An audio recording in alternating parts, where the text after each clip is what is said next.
গল্প তোমাতেই বসে বস পর্ব ৫ লিখেছেন নওশীন আদ্রিতা।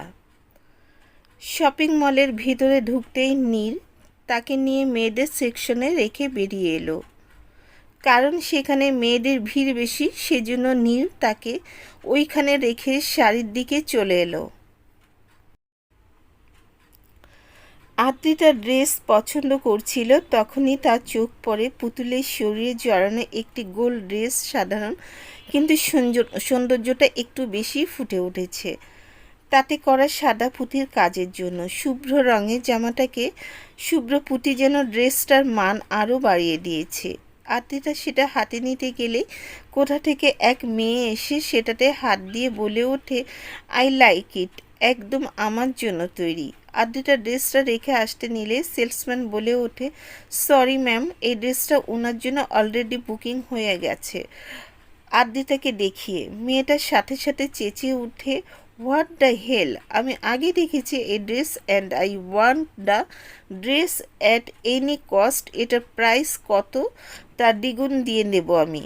সরি ম্যাম, আমার বুক হয়ে যাওয়া জিনিসটা সেল করি না। মাথা নিচু করে আদ্রিতা কি বলবে বুঝতে পারছে না। একবারের জন্য ভাবলো ড্রেসটা তাকে দিয়ে দেওয়া উচিত। পরে মনে পড়ে গেল লিনার কথা। সাথে সাথে আদ্রিতা নিজের মন পরিবর্তন করে নিল।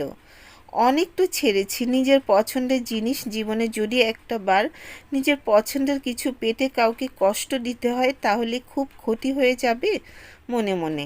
আদ্রিতা সেখান থেকে সরে আসলে সেলসম্যানের কথা অনুযায়ী হলো ড্রেসটা আদ্রিতার হলো, কিন্তু তার মাথাতে আসলো না সেটা জামাটা বুক করেনি, সে তো শুধু দেখছিল। তাহলে সেলসম্যান ওটা কেন বলল?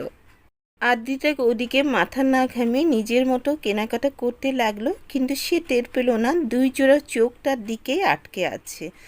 এক চোখ রয়েছে ক্রোধ, অন্য চোখে রয়েছে গর্ব এবং মুগ্ধতা। আদ্রিতা কেনাকাটা শেষে বের হতে ধাক্কা লাগে কারো বুকে। পড়ে যেতে নিলই নীর তাকে টেনে নিজের বুকের সাথে মিশিয়ে নেয়। ভয়ে চোখ মুখ খিচে রেখেছে আদ্রিতা, সেদিকে তাকিয়ে আছে আগন্তুক।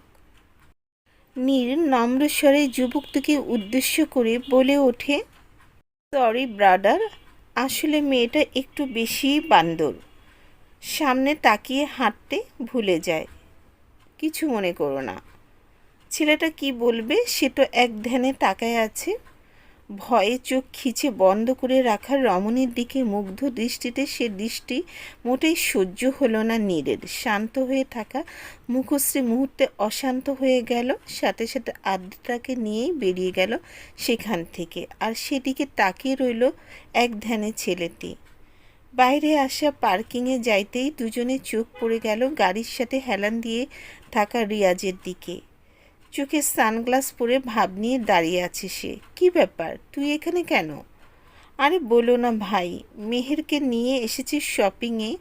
কাল রেশমিকা নীরের চাচাতো বোনের বিয়ে না, মেহের যেহেতু আমার উর্বি তাইও সে ইনভাইটেড, তাই আর কি। মেয়েদের তা জানাই, যত ড্রেস থাকুক তাও তাদের কিছু না কিছু লাগবেই বিরক্তি নিয়ে। আদ্রিতা চুপচাপ দাঁড়িয়ে দুইজনার কথা গিলছিল। রিয়াজকে দেখে তার হাত জড়িয়ে ধরে বলে উঠল, ভাইয়া ফোন রাখো আর আমার জন্য আইসক্রিম নিয়ে আসো না। দেখো কি রোদ, তোমার কিউট ছোট বোনটা গলে যাচ্ছে না। কিউট ফেস করে নীর রিয়াজ দুইজনে হেসে ওঠে। রিয়াজ আদ্রিতার গালে টেনে দিয়ে আইসক্রিম নিয়ে চলে যায়। আদ্রিতা গাড়িতে হেলান দিয়ে দাঁড়াতেই নীরের পুরুষালে দুই হাতের বাঁধনে আবদ্ধ হয়ে যায়। আইসক্রিম খাবা তো আমাকে বলা যেত না? চোখ ছোট ছোট করে। একে নীর তার এত কাছে, তার উপরে তার দিকে ঝুঁকে যাওয়ায় নীরের গরম নিঃশ্বাস এসে পড়েছে আদ্রিতার মুখ জুড়ে। আদ্রিতার তো কাঁদো কাঁদো অবস্থা। দেখুন, একটু দূরে সরে দাঁড়ান। কেন, কি সমস্যা? আরও কাছে এসে, আমার অস্বস্তি হচ্ছে বিড়বিড় করে।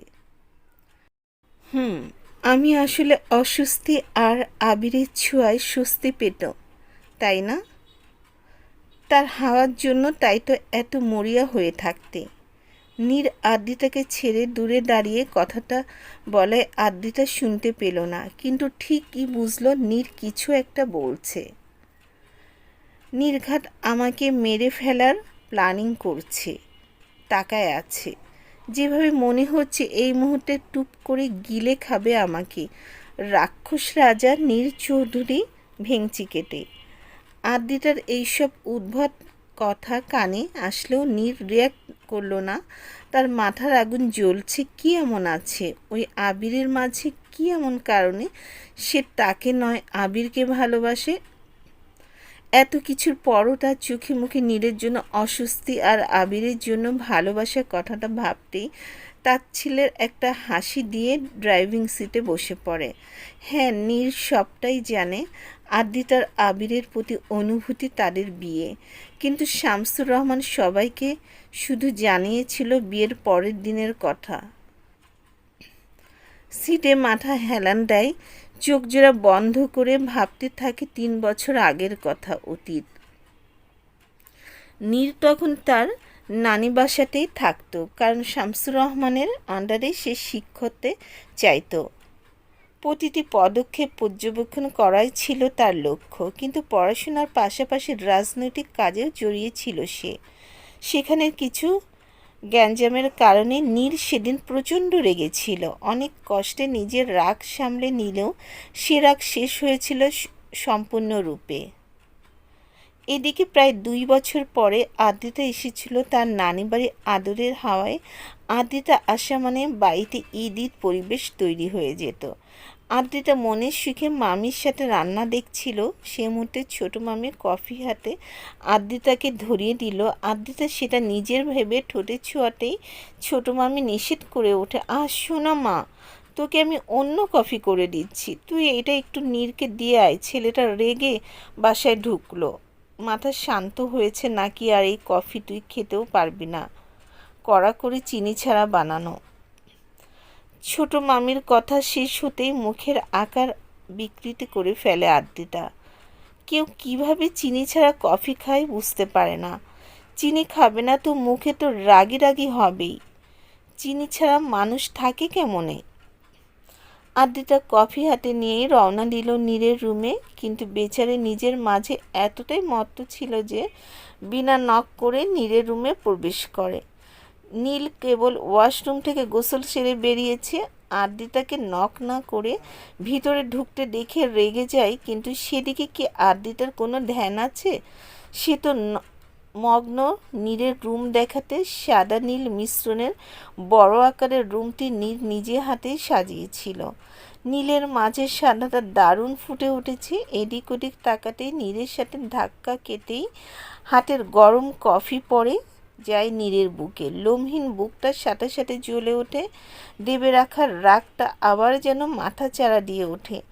এই মেয়ে নিম্ন কমন সেন্স নেই? হ্যাঁ, কারো ঘরে ঢোকার আগে নক করে ঢুকতে হয়, সেটাও কি জানা নেই তোমার? কে তুমি? হ্যাঁ? চিল্লিয়ে শক্ত করে চেপে ধরে আদ্রিতার হাত। আদ্রিতা ভয়ে চোখ মুখ খিচে বন্ধ করে ফেলে। আদ্রিতার এই ভয় মাথা চেহারার সাথে সাথে গলে যায়। নীর রাগ মেটে কখন মুগ্ধতা গ্রাস করে ভেবেই পায় না। 24 বছর পেরিয়ে কিভাবে সেদিন নীরে পড়েছিল এক বাচ্চা মেয়ের ভয় মিশ্রিত শ্যামলা মুখের প্রেমে সে নিজেও টের পায়নি। আর এদিকে বোকা আদ্রিতা নীরের হাতের বাঁধন ঢিল হতেই ছুটে পালিয়ে যায়। কিন্তু পেছন ফিরে একবারও দেখে না নীরের চোখে থাকা মুগ্ধতা, ভালোবাসা দেখলে হয়তো সেদিন তার পায়ের কদম এত দ্রুত গতিতে ছুটত না। নীরের ভাবনার মাঝে আদ্রিতার চিৎকার কানে ভেসে ওঠে। তার সাথে নীরের অতীত থেকে বেরিয়ে তাড়াতাড়ি গাড়ি থেকে বেরিয়ে তাকাতেই রেগে আগুন হয়ে যায়। চলবে তোমাতেই বসবাস। পরবর্তী পার্ট শোনার জন্য সবাইকে আমন্ত্রণ রইল।